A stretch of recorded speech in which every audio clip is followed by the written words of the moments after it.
Welcome back, everybody. It is another beautiful Saturday morning here at Union Center. I'm super excited to talk to you guys about the next two rules in the energy bus. They are super exciting for me, and they're something that I've started practicing, and I kind of can't wait to show you what I have to show you.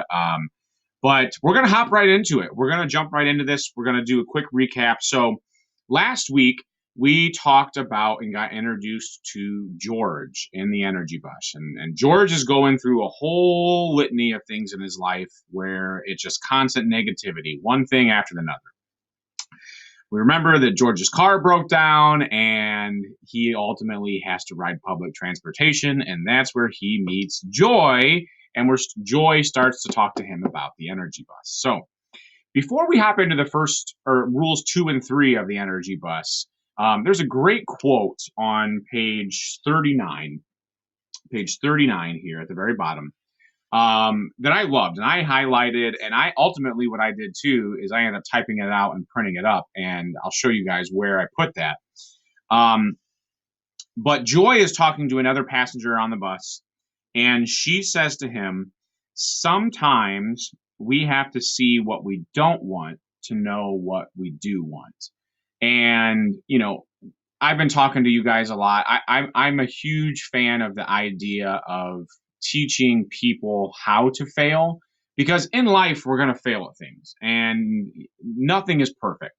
And in life, we're going to have those missteps. And ultimately, it's how we respond to those missteps that makes us the people that we become. And this quote in particular to me is very important, because you have to know what you don't want in order to know what you do want.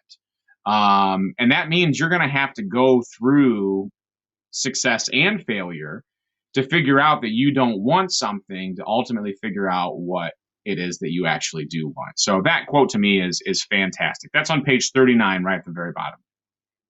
So we're going to turn to page 41, and we're going to talk about rule number 2. Now, the first rule, remember, you are in charge of your bus. Nobody else can be in charge of your bus. Now, you can hop on other people's buses, and you can have people hop on your bus, but ultimately, remember, you are responsible for your bus. And the rule number 2 of the energy bus is desire, vision, and focus move your bus in the right direction. And the first quote that Joy puts on there on page 41: without focus, buildings don't get built, paintings don't get painted, and energy gets scattered. Joy goes on to talk about the law of attraction. And we've heard this before, whether it's books like The Vision, or there's lots of different theories out there about this, but it's called the law of attraction. And the law of attraction says that the more you focus on something, the more we think about something, the more it shows up in our lives. So it's almost kind of like manifestation. If you think positive thoughts, if you think that you're going to somehow get a car, somewhere down the line, you're going to get that new car.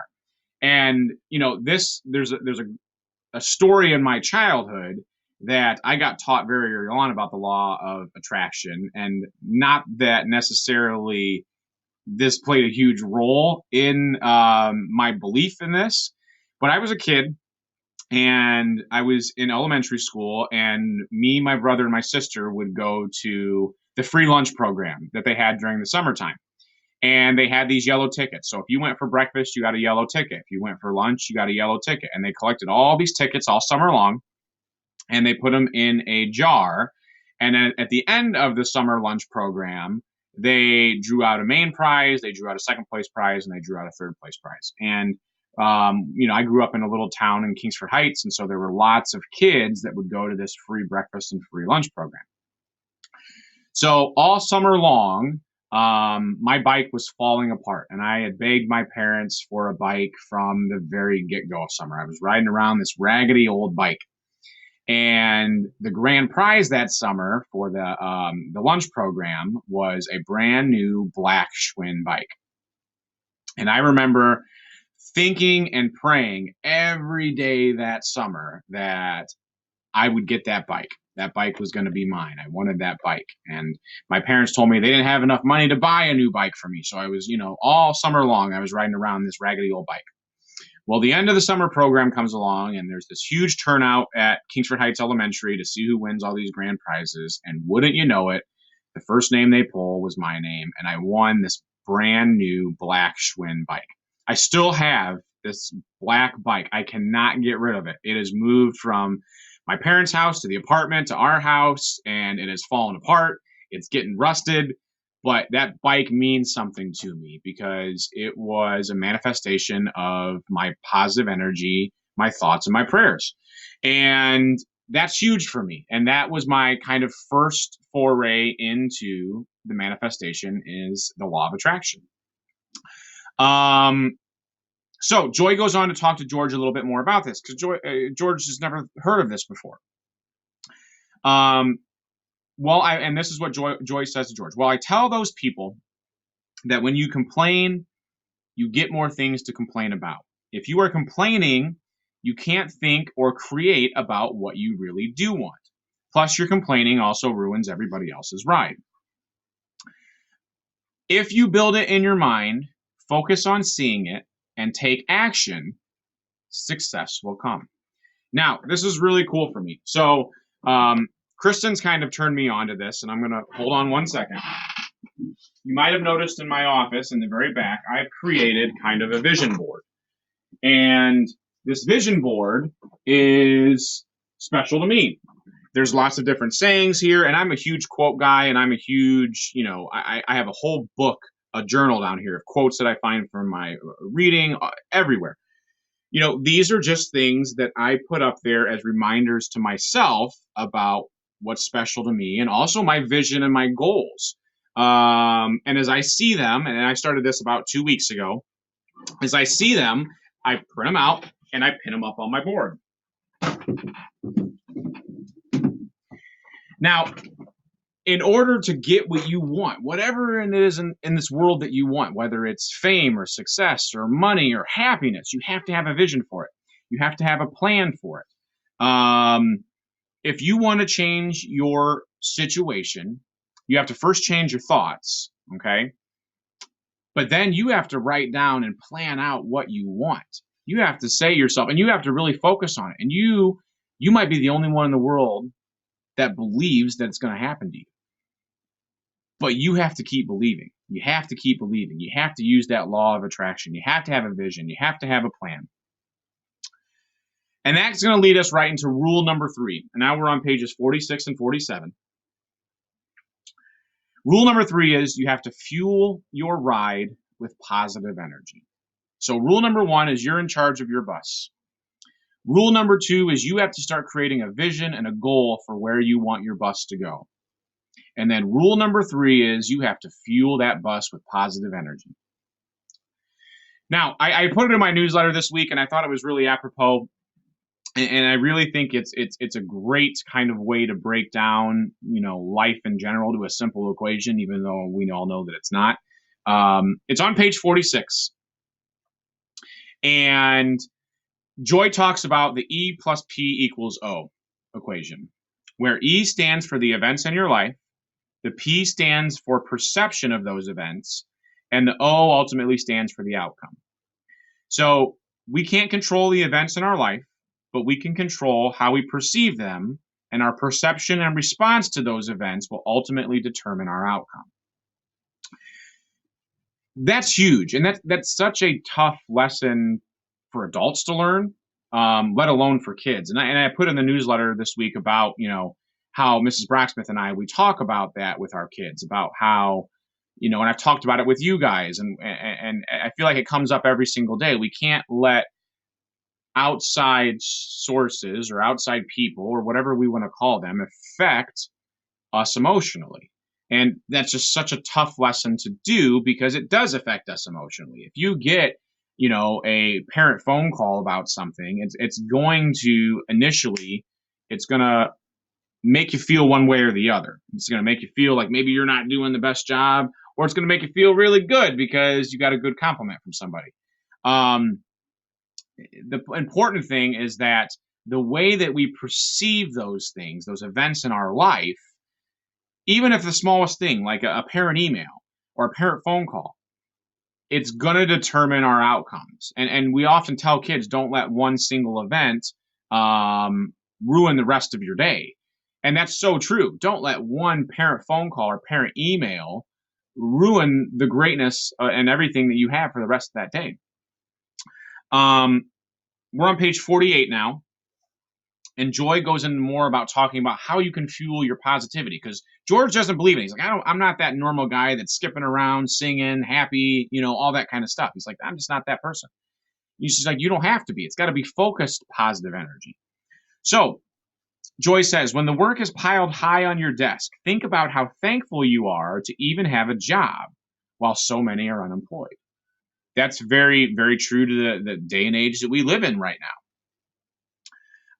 Goes on to talk about, I'm going to move on to my favorite quote. But Joy says, where there is a void, negativity will fill it. So if you allow yourself to be affected by that outside source, whether it is a coworker, whether it's a parent, whatever it is, it's going to get filled with negativity unless you have changed your thoughts to be positive. Now, I put this story in the Bearcat Tracker, and I love this story because I think it's so great. George is still very skeptical. George says, I feel like I can be happy sometimes, but I'm also very negative sometimes. Things aren't going well. It's really hard to be positive when things aren't going well in your life. And Joy tells him about this story. And the story goes, a man goes to a village to visit the wise man, and he says to the wise man, I feel like there are two dogs inside of me. One dog is this positive, loving, kind, and gentle dog. And one dog has this angry, mean-spirited, and negative, and fights all the time. I don't know which is going to win. The wise man thinks for a moment, and he says, I know which is going to win. The one you feed the most. I love that story. I love that story because as much as we talk about the energy bus and being positive, and it's so tough to do on a daily basis. It's so tough to do. We're in such uncertain circumstances. Everybody is, every single day. Every single day we have these two dogs. We have a positive dog and we have a negative dog.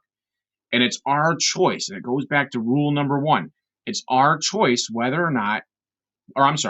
dog we choose to feed. You can choose the negative dog, and you can perpetuate negative on negative on negative on negative. And all your outcomes are going to be negative. And sooner or later, like George, all you're going to hear is negative. Or you can choose that positive dog. And you can start using the law of attraction, where you're thinking about the positive things. You're thinking about what's going right. And it might be, again, guys, that one small nugget, that one little thing that's going right. We did NUIA testing this week with 3rd, 4th, and 5th grade. Was there a lot of stuff that went wrong? Yeah, there was. But we got it all done. Our virtual learners were able to get on with our live streaming, with our in-person class, and we were able to get it done. But there were a lot of hiccups along the way. We had tests drop. We had passwords not working. We had NUIA not responding.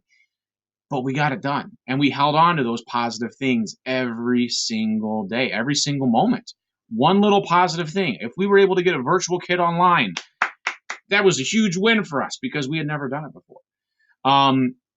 So every morning we have that choice. When we walk into this building, in your personal lives, are we going to feed that negative dog or are we going to feed that positive dog? And guys, if we feed that negative dog, all of our outcomes, our E plus P equals O, all of our outcomes are going to be negative. But if we make a conscious effort to really feed that positive dog, the law of attraction is positive is going to come back towards you. If you're thinking more positive, if you're training your brain to get more into a positive way of thinking, you're going to notice much more positive things coming to you. Guys, I love going over this with you. Those are our first 3 rules in the energy bus. I'm excited to talk about next week too, because we're going to start getting into a little bit more heavier things of when you start to get roadblocks on your energy bus.